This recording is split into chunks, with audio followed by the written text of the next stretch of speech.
तो ये तस्वीरें आप देख रहे हैं, प्रधानमंत्री नरेंद्र मोदी अटल बिहारी वाजपेयी जी की पुण्यतिथि पर उनको श्रद्धांजलि अर्पित करने के लिए समाधि स्थल सदैव अटल पर पहुंचे हैं। ये तस्वीरें आप उनके काफिले की देख रहे हैं। हालांकि प्रधानमंत्री नरेंद्र मोदी ने ट्वीट करते हुए भी उनको अपने ट्वीट में याद किया, उनके कामों को याद किया और उनको श्रद्धांजलि अर्पित भी की। इसी के साथ में सदैव अटल समाधि स्थल जहां पर प्रधानमंत्री नरेंद्र मोदी पहुंचे हैं, तस्वीरों में आप देख सकते हैं, और साथ ही साथ आपको गृह मंत्री अमित शाह भी दिखाई देंगे। अटल बिहारी वाजपेयी राजनीति के एक ऐसे अजात शत्रु जिन्होंने न केवल अपने समय की पीढ़ी को बल्कि आने वाली पीढ़ियों को भी प्रभावित किया, जनमानस की चेतना को जगाने का काम किया।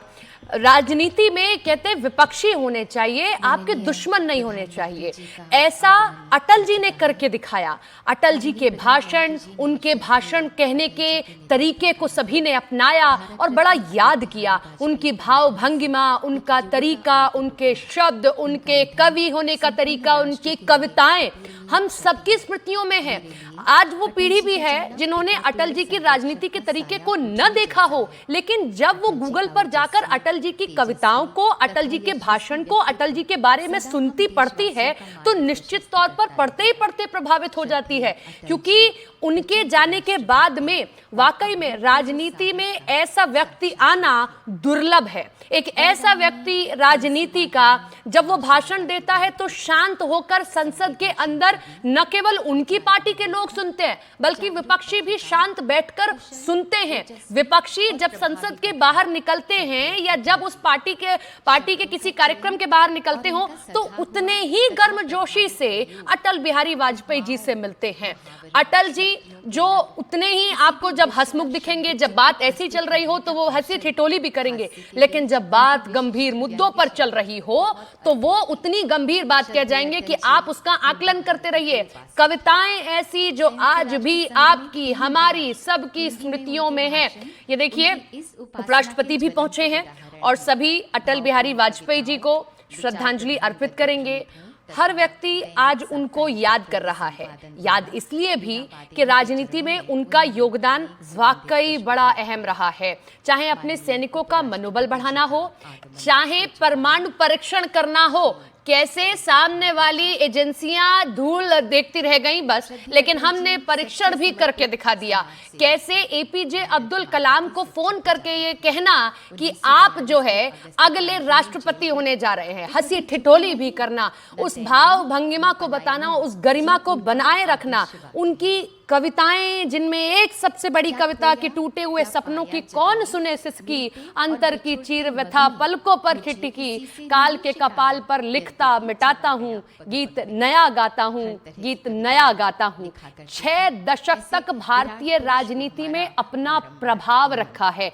तब तो प्रभाव रखा ही, आज भी जब राजनीति में अजात शत्रुओं की बात होती है, जब राजनीति में बात होती है कि आपको कैसा राजनेता होना चाहिए, आपकी कैसी सोच होनी चाहिए, आप जनमानस की चेतना को कैसे जगाएं, तब सबसे पहला नाम अटल बिहारी वाजपेयी जी का ही सामने आता है। कैसे दलगत राजनीति से ऊपर उठकर वो काम करते थे। एक एक करके सभी देखिए गणमान्य लोग पहुंच रहे हैं जो अटल जी को श्रद्धांजलि अर्पित करेंगे, और ये राष्ट्रपति महामहिम द्रौपदी मुर्मू जी भी पहुंच चुकी हैं और वो भी अब यहाँ पर श्रद्धांजलि अर्पित करेंगी। सभी गणमान्य लोग पहुंचे हैं सदैव अटल पर समाधि स्थल जो कि अटल बिहारी वाजपेयी जी का, और उन्हें श्रद्धांजलि अर्पित करेंगे। ग्वालियर से सफर शुरू हुआ, ग्वालियर में जन्म हुआ।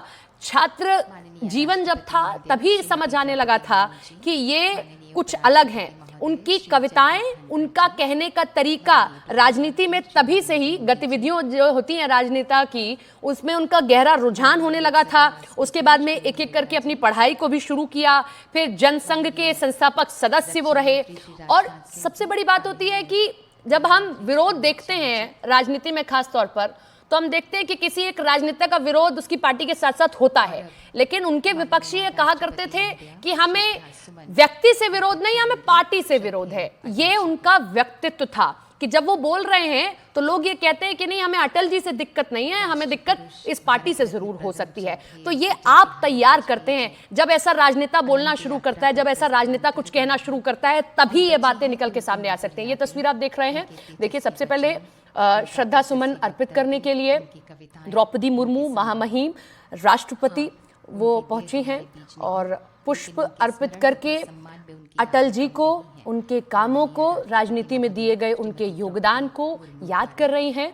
और आज हर राजनेता चाहेगा कि वाकई में जब राजनेता की बात हो तो उसको कैसा बनना चाहिए, उसको अटल जी जैसा बनना चाहिए। और जितने भी राजनेता आज हैं उन सब के बीच में सब ये चाहेंगे कि हमारे अंदर जो चेतना है या हमारे अंदर जो काम करने का तरीका है कुछ कैसा थोड़ा तो मिले, अगर ज्यादा ना हो सके तो थोड़ा तो जरूर मिले अटल जी जैसा, हम अटल जी से कुछ सीख पाए। एक एक करके सभी गणमान्य लोग श्रद्धा सुमन अर्पित कर रहे हैं, श्रद्धांजलि अर्पित कर रहे हैं। राष्ट्रपति उपराष्ट्रपति ने देखिए श्रद्धा सुमन अर्पित किए।